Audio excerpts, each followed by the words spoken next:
Now, under 3 decades after the war ended, some 2 million people fled Vietnam. In 1975, the United States airlifted more than 2,000 Vietnamese children, brought them to the United States, and Western families adopted them. CCTV's Mark Niu has insight into Operation Babylift. At the Presidio in San Francisco, Operation Babylift is being remembered through photos, personal documents, and artifacts that were aboard the planes. One of those flights crashed, killing nearly half of the passengers, including 78 children. Robert Redeker was on that plane. I'm lucky that I survived it. I was like a really small baby, but I do live life to the fullest. I mean, I make sure that everything is, I'm living the life that I should, happy with no regrets. They were flying into the unknown alone. Australian TV reporter and adoptee Kath Turner describes how this photo speaks to her.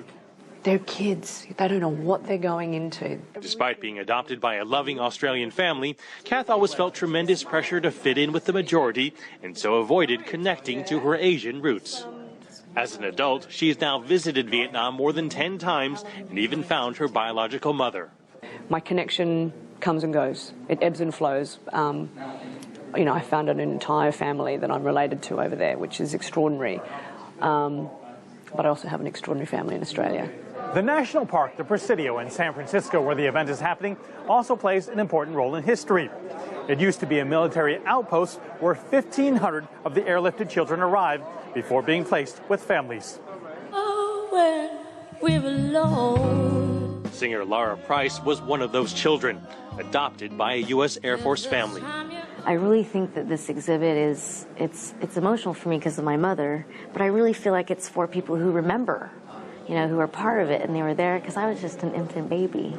To come in here and just relive all this is just amazing. I mean, yeah, pretty emotional actually.